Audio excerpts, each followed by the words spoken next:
Hey everyone, hope you're well. Welcome to my second video. This is going to be covering a topic that may be a bit controversial for some, but one that I feel needs to be addressed nonetheless. So I recently put up a poll on my page, which some of you may or may not have seen. Is it vegan to procreate, have kids?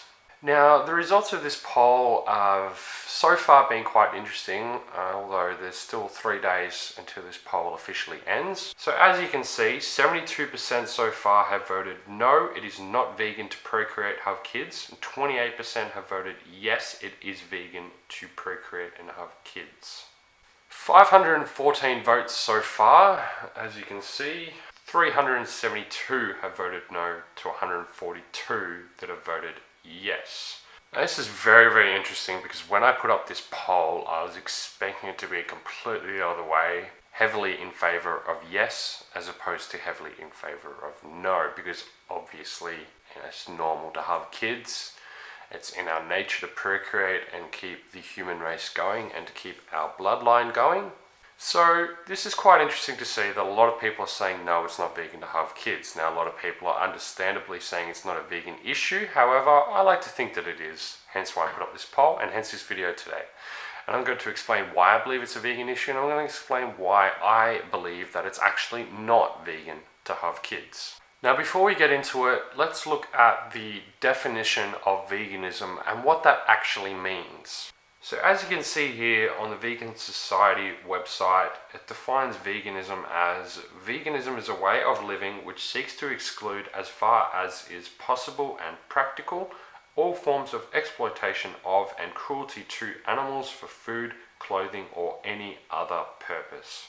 So the term vegan was first coined in 1944 by Donald Watson, who is the co-founder of Vegan Society in England, and this is the literal definition of veganism as it stands today. Now I want to emphasize this bit that says as far as is possible and practical and the end or any other purpose. These two bits are extremely important from what I'm about to talk about in regards to whether or not it is vegan to procreate. So being vegan means that we try our best where we can, as much as we can, to avoid harming, exploiting and inflicting suffering and violence on animals unnecessarily. Whether this being our food that we eat, the clothes we wear, transport, entertainment, breeding animals for profit, testing products on animals or medical research on animals or any other purpose. Now this can even go as far as having kids or procreating. Why? Well, for many of you who may not know, the number one cause of climate change is not actually animal agriculture. Now, a lot of vegans tend to believe that animal agriculture is the number one cause of climate change, and they use this a lot in their outreach when they're talking to non-vegans and trying to educate them on the topic. Now, I can understand that because myself, for most of the time that I was vegan, did believe that animal agriculture was the leading cause of climate change. Now obviously it's one of the biggest industries in the world that contributes to climate change and to environmental destruction. However, it's not the leading cause. The leading cause is actually having children or procreating. There were findings of a study published on the 12th of July 2017 showing the best thing that you can do for the environment based on various different actions taken by an individual. So as you can see, the climate mitigation gap, education and government recommendations miss the most effective individual actions. I'll chuck a link directly to this study so you can read it for yourself, but let's just take a look through it and see what it actually says. So as you can see on this graph here, it shows various different actions someone can take to limit their negative impact on the environment. So what this shows is that having one less kid is the most beneficial action you can take for the environment and therefore all other life on it. Because climate change not only affects us, but it affects the animals as well. And if you're deliberately doing an action that is causing extreme harm on the environment and contributing to climate change, then you're also inflicting harm on the animals that rely on the environment just as much as us to survive. People will argue that it's indirect harm being caused as it's not a direct contributing factor of having children that is causing harm towards animals, as opposed to eating meat, dairy, eggs, or consuming any other animal products. However, I say otherwise because if you're having kids, knowing that having kids is the leading cause of climate change, then you are directly and knowingly contributing unnecessarily, because having kids and procreating is not an absolute necessity, and it's most likely something you haven't been doing your whole life anyway, then it is directly contributing to the destruction of the environment and harm caused to animals. Not having kids is much easier than going vegan, because going vegan involves making lifelong changes that you have been doing for years. You know, we've all grown up eating meat, eating dairy, eating eggs, eating honey, wearing leather, wearing silk.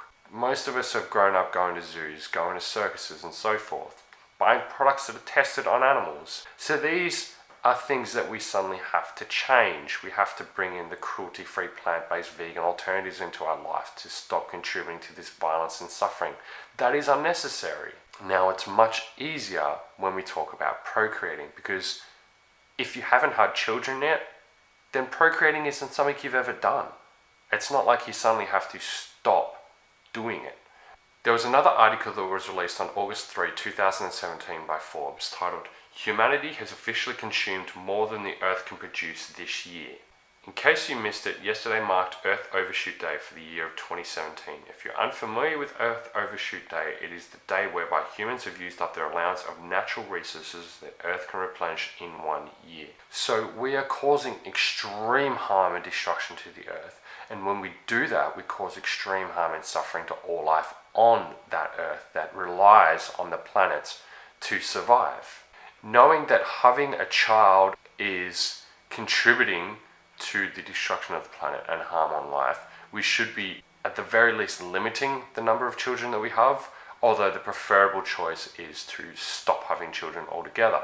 Now, I'm not advocating for us all to go out and kill ourselves. A lot of people always say, oh, why don't you just go and commit suicide then if you think humanity is so bad? That's not what I'm saying at all. I see a lot of optimism here. I see the opportunity for us to create a better world, a more sustainable world, one where our consumer choices aren't so destructive, where we aren't having such a huge demand on the natural resources that the Earth can produce and replenish in 1 year. And we need to stop having children until we create that better and more sustainable planet. And then maybe we can go and look back on the need for procreating to further the human race. There is 7.5 billion people on the planet at the moment. If we work together, we can create a better world. And the human race will not go extinct in the time that it will take us to create a better, more sustainable, eco-friendly world where we can all truly live in symbiosis and harmony with all other life on this planet. But in the meantime, having children is not vegan. It is harming animals, it is harming the environment, it is destroying the planet, it is the leading cause of climate change. It's very obvious that it's very real and it's a very serious issue for our future that needs to be addressed. And in addressing that, we also need to address humans' self-entitlement of having children that is extremely harmful on all other life. The best thing that we can do to stop procreating is for men to have vasectomies and women to have tubes tied. Now, we all need to use effective forms of contraception when we're having sexual intercourse to limit the chances of us unnecessarily procreating, which is causing destruction on the planet and all animals that we share this world with. This is very much a vegan issue because veganism is about the animals, and having children harms the animals. Vegans are not perfect. Vegans still have a negative impact on the environment and therefore animals as well. However, we do a lot better than those who aren't vegan. Of course, vegans consciously try to do the best they can. So I encourage all vegans to look into this and see the harmful impacts that in this current society and world that we're living in, procreation can have on the planet and therefore the animals as well. So I'm going to wrap this video up. I want to keep it shorter than the last one and basically conclude that procreating is not vegan. It's the leading cause of climate change, like I've stated many times. Knowing that procreating is the leading cause of climate change, and continuing to have kids is causing direct harm on the animals. We should stop having kids until we create a better, more sustainable planet, and then we can look back on procreating. And thank you all for watching. I'll be making another video sometime soon on many more topics. Peace.